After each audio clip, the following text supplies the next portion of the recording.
فيا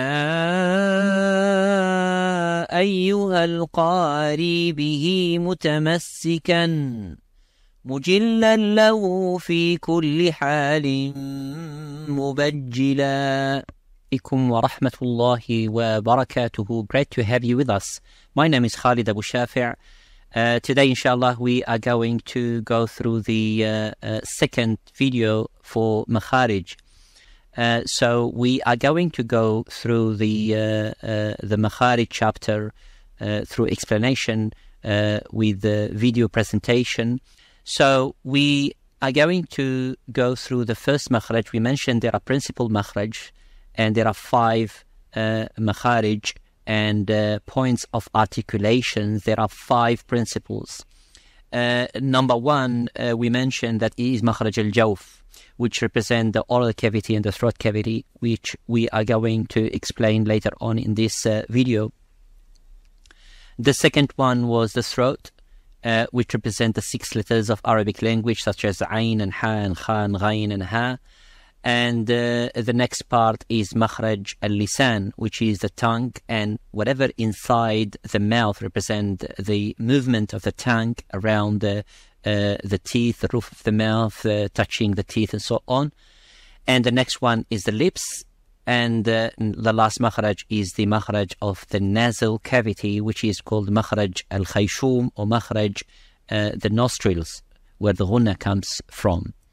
Number 1, the ulama have decided that knowing this makharaj is very important, and we need to go through it because we cannot recite the Qur'an without knowing where is the makharaj of the letters such as a zal or a dha. If we don't differentiate the makharaj, then we could pronounce the same zay and dha and zal would be all za.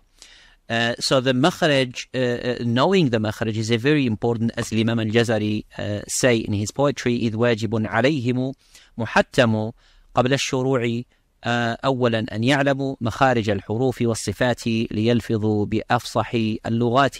So it is a duty, it is a compulsory upon all the Muslims to know at least the minimum requirement of this tajweed. And among this tajweed, it is makharij al-huruf, the sifaat, the qualities and the attributes, so they can pronounce properly the Qur'an al-Kareem.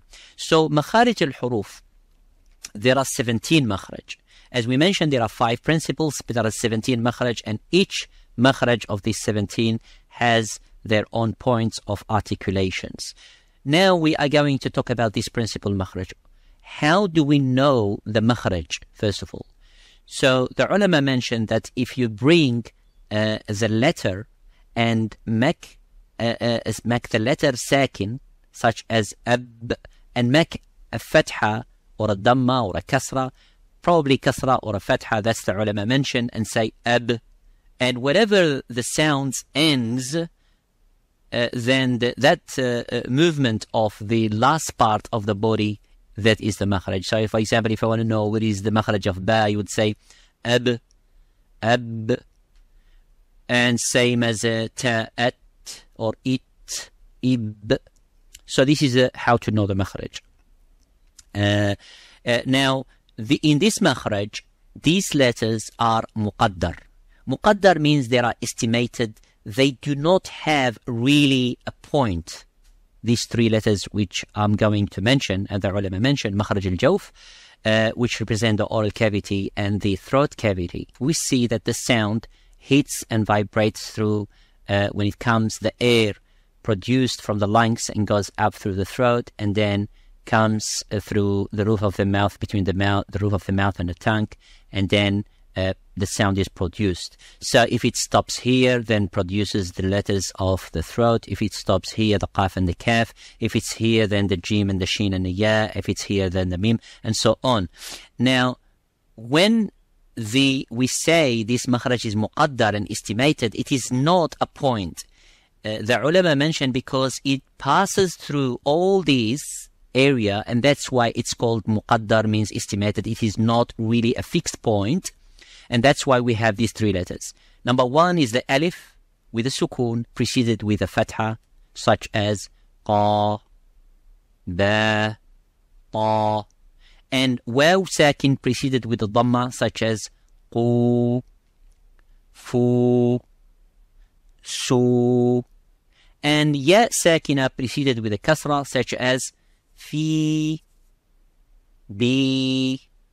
And so these alif and waw and ya sakin preceded with similar fatha, with the origin fatha, dhamma, kasra, or waw sakin and ya sakin only. They call them the letters of mad, but they mad the lean preceded with a fatha, such as Quraysh. The ya sakin preceded with a fatha, araysh, or waw sakin preceded with fatha, jawf, as we mean makharij al-jawf, khawf. So these are the letters of mad.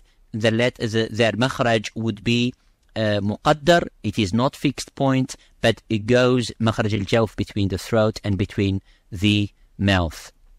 The makharij al-jawf and the letters and how to pronounce, how to know the makharij and the point of articulation.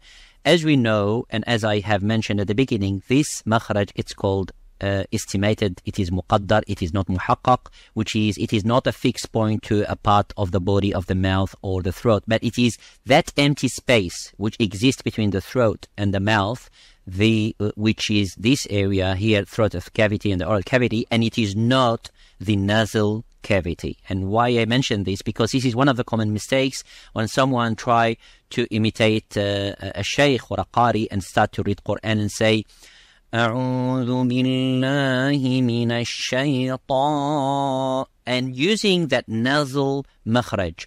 Now, this is a common mistake. Even the Imam Al-Jazari used to mention in his book, and the ulama, they say حروف مد للهواء تنتهي. They are letters